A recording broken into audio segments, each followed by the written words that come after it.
Good afternoon, construction world. Christopher from OryxCare. Here's a quick message for all of you company owners out there and the upper management, the type of guys that are looking after people and managing people. Lindsay and I are always talking about why. Always we're asking why, but why isn't the mentality of the mental health of construction workers picked up better by those that look after people, knowing full well the advantages, all the plus sides of it, with very few, like I say, very few downsides. Everyone's always worried about the bottom line. The money that you spend and all these kinds of things, there's study after study after study, and some of them that have come out of Australia where they're saying for every $1 that's spent, there's a return of $2.50 in the mental health for the construction workers. This is specific in the construction industry. We keep asking ourselves, why isn't it adopted, this mental health strategy? Why is it so hard for people to understand? Now, we know that change is always hard. Change is always hard. Doesn't matter what you're doing in life. We understand that. There's been I think I'm getting why now. I think I'm understanding why there's so much resistance. And it's not really a resistance. It's just not so much an understanding, just there's so much noise out there. What do I mean by that? Lindsay just sent me a new survey and wanted me to check it out. This survey is absolutely and utterly frightening. Now, it's not frightening for what you might think it is.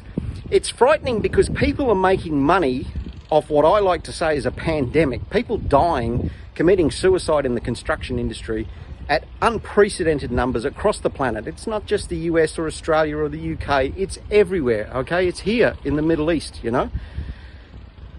This survey, now Lindsay and I are going to do a very big in-depth discussion on this because it needs to be talked about.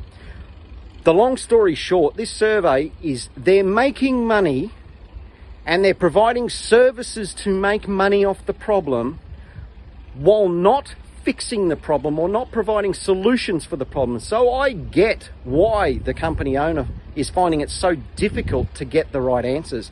I understand now why the company owners and the upper management, you know, are hesitant to these kinds of things, because there's no solution. It's kind of like healthcare. There's no money in fixing people and making people healthy. The money's in making it off them being unhealthy.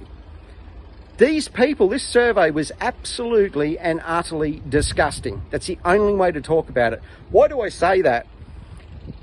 There was a survey that these guys put a survey out. Again, we're going to do an in-depth discussion about it and run through the numbers and some of their findings.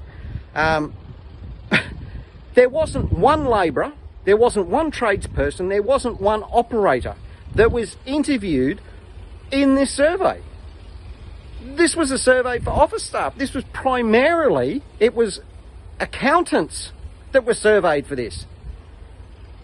Dude, I don't know. I honestly, I'm at a loss for words. I was so angry when I saw this. And Lindsay was angry, but she gave it to me just to make sure that she wasn't, you know, going off on a tangent and miss something, you know. She's dead right.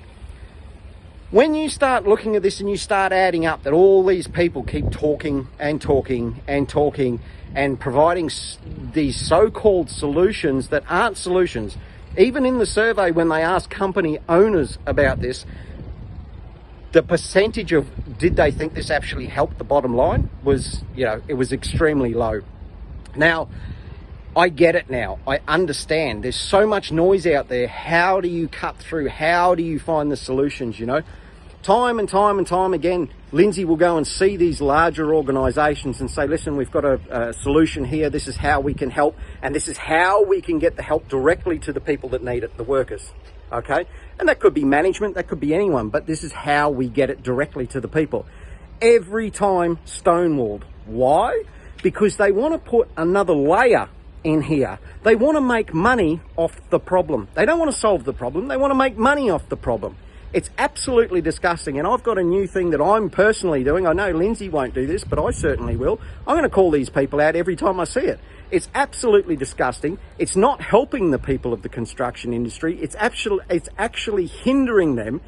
And when Lindsay goes and meets these people and they don't have a real strategy for how do they get help, Lindsay puts the strategy together for them and is met with resistance. You know, we don't really want to do that.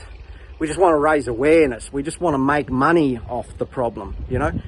This is wrong. This is wrong on every level because the problem's not being solved. The problem's getting worse. And you've got to keep asking yourself, as a company owner, as someone that manages people in the construction industry, okay, if it's getting worse, how do we fix it? What are the solutions out there? There's so much noise. We're going to try and break through as much of that noise as we can with OryxCare. We're going to get the real world solutions to the people that need it the most. Okay, so if you're struggling out there, reach out to Lindsay. Get some help from her straight away. We're going to have some really good solutions there coming up that we're putting into place right now. So hang in there. First you've got to identify the problem. Where are the problems? Where are the roadblocks? And how do we break through those roadblocks? So we're getting there. We're getting there.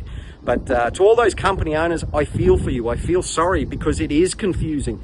How, you know, you keep getting all this messaging, but where's the solutions? Where's the sign me up to provide a solution so I can see something that's tangible at the end of the day that's helped me, that I can see better employee retention, that I can see a happy and healthy workforce, you know? This is solutions, not just here's a phone number to call, this is what we found, and it's more people in our particular circle and our particular group that can help you to make money off the problem, but not actually help the problem. I'm sure there's people there with really good intentions. I know there's people there with good intentions, but it's about cutting through the noise and cutting through the bullshit. There's too much bullshit in the industry. It's a construction industry. We don't need safe spaces. We need the right solutions that actually help and don't hinder our construction performance at the end of the day. We want to get better at what we do. We don't want to get worse. Look, guys, we're going to get into a big video on this. I don't want to rattle on for too long, but it's just so annoying to see this study after study after study that's not actually a study. It's just noise with fancy bloody pie charts and colors and all of that. Sorry I'm so mad, but it's really important that we get the message out there. Much love, much respect to everyone in the construction industry, and stay strong.